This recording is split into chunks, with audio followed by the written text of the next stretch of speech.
Hi there, welcome back to the YouTube channel. We're back again with another, what do you want to call it, Spider-Man deck through the Omen Paths deck, depending if you're playing in paper or on Magic Online. And this deck's a bit of a weird one because I kicked off the stream last week on Thursday with a draft. The draft went really bad. He only played one round of it and then dropped out of the league because the deck, although it looked good, didn't really perform that well. But I did pick up a rare in it that I hadn't covered, and that rare then got turned into this commander deck I'm going to talk about today. So the rare, if you were on the stream, you know, is Silk Web Weaver, or as it was on the stream, it was Alenni, the Brood Recruiter. 2 green and white for a 3/5 Spider Human Hero. Has web slinging in paper or in web if you're playing online. We've had a long discussion about that on the stream. You can go and watch the replay on Twitch if you want to go and listen to it, about why they changed the names. I'm guessing we came to the conclusion it's got something to do with licensing with Marvel. But anyway, it's got web slinging, 1 green and white, so that's nice. And then whenever you cast a creature spell, you get a 1/1 human token. Green and white human citizen creature token. And then you can pay 3 green and white to give all your creatures +2/+2 and vigilance until the end of turn, which is really quite nice. So while I was playing the draft, I built this deck so we could play a commander game after I'd done the draft. And the deck, considering I built it in about 6.5 minutes, actually performed really well. So I thought, right, fine, I'm going to put this up now as the deck I really enjoy playing, and we'll talk about it.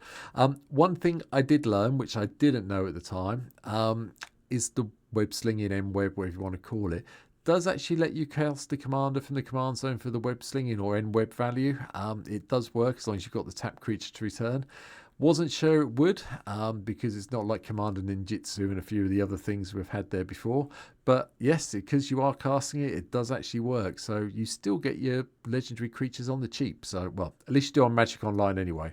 Whether someone's going to correct me in the comments down below and tell me I've done it wrong, that's fine. But anyway, here we go. So kicking off this week is today's deck. So hope you enjoy this one.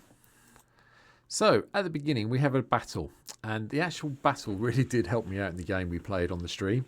Invasion of Moag comes into play. You get to put a +1/+1 counter on each creature you control, and then if you can finish the battle or the siege off and take the 5 points off it, the Bloom Wielder Dryads are really quite nice because they get Ward 2 and they chuck around some more +1/+1 counters, which is actually really useful. Because we were looking at token production, we obviously had Elspeth Stormslayer in the deck, just to double up on our token production when they come into play, because, you know, we are casting creature spells and we are getting 1/1s, so it made sense. Elspeth Tyrrell was in just to give us some life if we needed it, or get small tokens if we want to do it that way. And then Elspeth Sun's Champion again, a little bit more token production to kind of stay on theme. I know you're not casting them, but you know, tokens are the thing. The -4 was useful and could have been useful. I'd have managed to get it off. And the -7 probably would have been even better to give all our creatures +2/+2 and flying. So kind of a key one in here. As I said, I built the deck really quickly in the stream, so the creature base is a little bit random, but we've got Arbor Elf for some untapping, then Aunt May, which is called something else on MTGO, and I can't remember now, but anyway, plus gain a life when a creature comes to the battlefield. If it's a spider, get a +1/+1 counter on it, so that's fine. Some ramp with the Pilgrim, Birds of Paradise, Elvish Mystic, small life gain with the Essence Warden, more ramp with Firenoid Elves. Goldvein Hydra's in just to give us those lovely treasure tokens when it gets killed off and have a fairly big thing we can cast at some stage.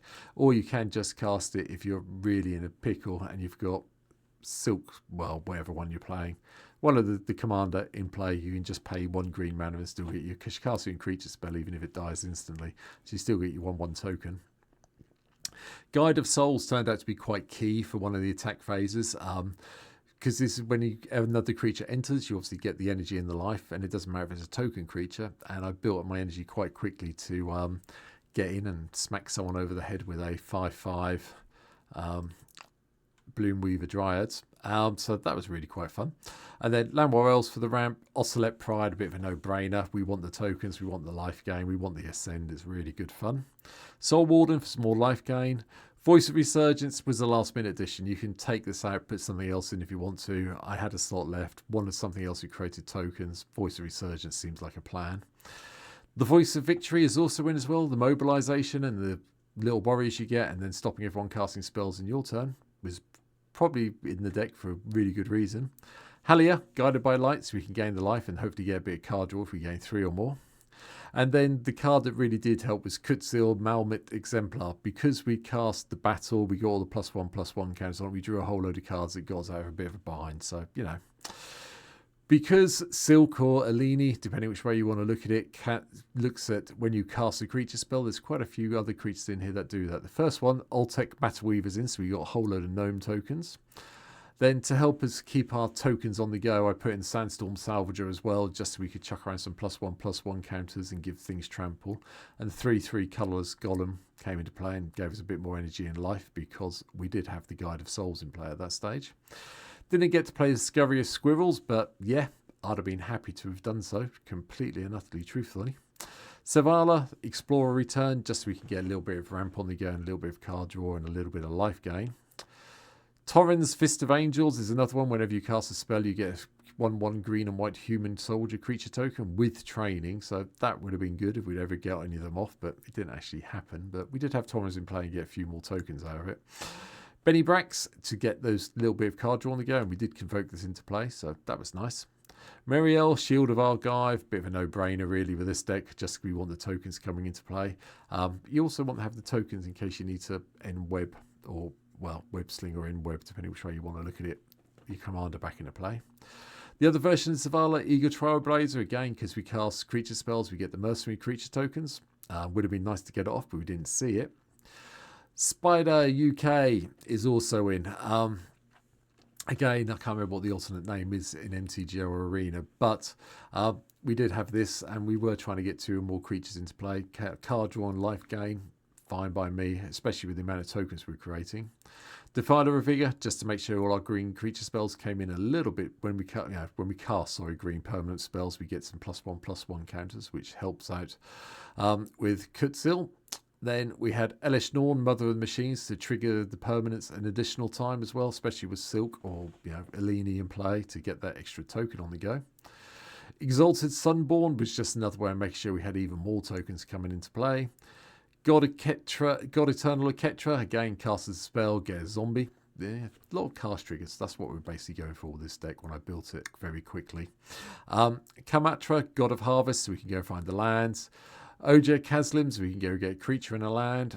Overlord of the Hornwoods to help us get that lovely extra mana. That's always a pain to get when you're playing a 2-colour deck and you absolutely get knackered on your own lands.